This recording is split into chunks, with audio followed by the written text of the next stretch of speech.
सहज मार्ग के सभी अभ्यासियों को प्रणाम। आप सब जानते हैं कि हम सब सहज मार्ग के अभ्यासी हैं और हमारा उच्चतम लक्ष्य है कि अपने अस्तित्व को बाबूजी के अस्तित्व में लय कर देना। इसके लिए हम बाबूजी की बताई सहज मार्ग पद्धति का अभ्यास करते हैं और उनके सतत स्मरण में रहते हैं। धीरे धीरे अभ्यास करते हुए हमारी वह स्थिति आ जाती है जब हम पूर्णतः उनमें लय हो जाते हैं। तो आज हम ये जानेंगे कि किस प्रकार से हम अस्तित्व में आए और किस प्रकार से हम बाबूजी में लय होते हैं। तो हमारे भीतर ऐसी क्या चीज है जो लय होती है? तो वह होती है हमारी अस्मिता। अस्मिता का अर्थ है मेरी आइडेंटिटी।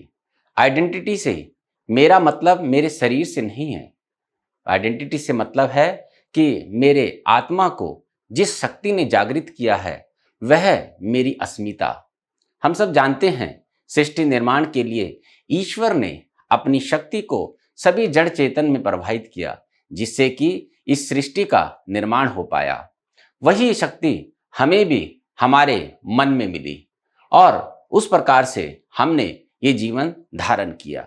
तो हम धीरे धीरे अपने स्थूल शरीर फिर उसके उपरांत अपने सूक्ष्म शरीर को समाप्त करते हुए अपने कारण शरीर को बाबूजी में लय कर देते हैं, या यूं कहिए कि विराट में लय कर देते हैं।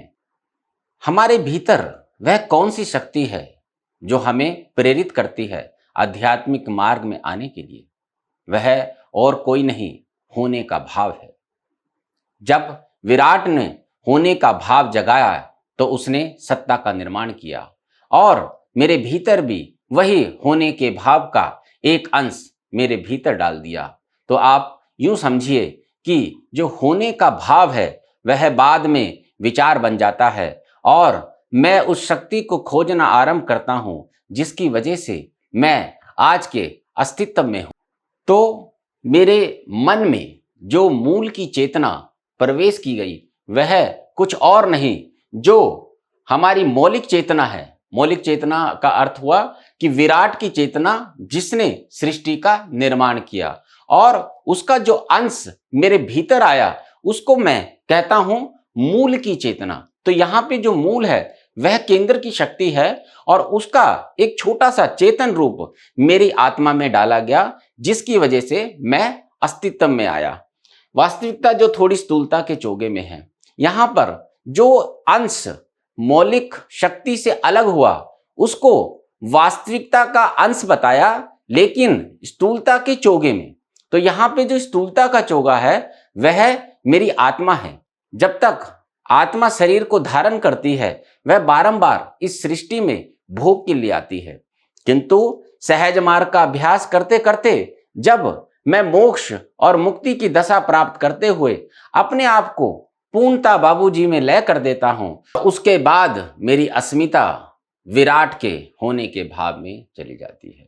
इसको हम सरलता से समझने का प्रयास करते हैं। आप सब जानते हैं ये पूरी सृष्टि किसी के द्वारा निर्मित हुई है और हम उसको ईश्वर कहते हैं। तो जब ये सृष्टि का निर्माण हुआ तो जड़ चेतन का भी निर्माण हुआ, उन्हीं में मनुष्य भी आए।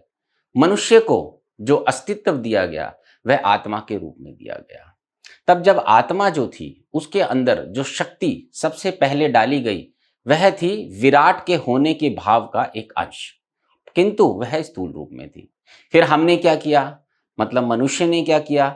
मनुष्य ने धीरे धीरे उसके ऊपर एक एक करके विभिन्न प्रकार की परतें चढ़ाना शुरू कर दी। तो वह परतें 16 परतें हैं। आप सब जानते हैं 11 उसमें से मनस क्षेत्र की हैं और 5 जो हैं हृदय क्षेत्र की हैं।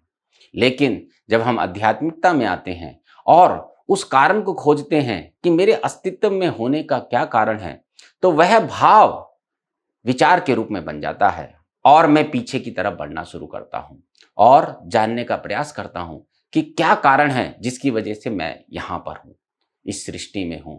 तो ये जो भाव है यहीं तक हमें पहुंचना है। तो अब आप समझ चुके हैं कि मेरी चेतना में जो शक्ति है वह मौलिक चेतना का ही अंश है। तो अब हम इसे पूरी तरह समझने का प्रयास करते हैं।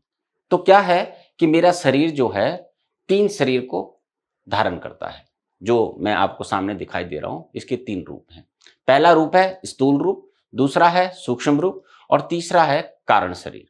शरीर के ये 3 भाग हैं जिससे एक पूरा शरीर बनता है। स्थूल शरीर का अर्थ हो गया आंख, नाक, कान, जिह्वा और त्वचा, और सूक्ष्म का हो गया मन, बुद्धि और चित्त, और कारण जिस वजह से मैं बारंबार इस सृष्टि में शरीर को धारण करता हूं। तो ये जो कारण शरीर है, इसी शरीर में जो चेतना डाली गई है वह मौलिक चेतना का एक स्थूल रूप है और विराट के होने के भाव का एक छोटा होने का भाव है। तो कार्य और कारण, इसको जानने का प्रयास मनुष्य ने आरंभ किया और धीरे धीरे उसको ये सारे स्तर समझ आए कि कैसे मैं स्थूल से सूक्ष्म जाता हूं और सूक्ष्म के बाद में कारण में जाता हूं और अंत में वह कारण शरीर भी लय हो जाता है उस विराट के होने में। तो बाबूजी ने इनको इस प्रकार से बताया है, अस्मिता अपना निजीपन त्याग देती है। इसका क्या अर्थ हुआ कि जो मेरी अस्मिता, मेरा होने का कारण है, अगर उसका अस्तित्व ही समाप्त हो गया तो जो कार्य और कारण का प्रश्न है वह वहां पर समाप्त हो जाता है। दूसरा बताया है विराट होने के भाव में विलीन हो जाना। तो मेरे होने का भाव, जो शक्ति मेरी आत्मा को जागृत करती है, मुझे अस्तित्व में लाती है, वह विराट के होने के भाव में विलीन हो जाती है। अंत में एक मुख्य बात लिखी गई है कि यह निजपना है जो समाप्त होता है, ना कि अस्मिता। इसका क्या अर्थ हुआ कि ईश्वर ने सृष्टि को रचा, उस रचना का मैं एक हिस्सा हूं, लेकिन जब मैं समाप्त हो जाऊंगा तो मेरी आइडेंटिटी, मेरी जो पहचान है, अस्तित्व, वो समाप्त हो जाएगा। लेकिन अस्मिता, जो होने का भाव ईश्वर ने उसको जागृत करने के लिए डाला था, वह हमेशा बना रहता है। कहां पर? मौलिक चेतना में। तो ये जो चीज होती है, ये चलती है अस्मिता और अस्तित्व। तो जो अस्मिता का अस्तित्व है, एक तो हुआ मेरा अस्तित्व, मेरा अस्तित्व तो समाप्त हो गया, लेकिन मेरी अस्मिता वो विलीन हो गई विराट के होने के भाव में।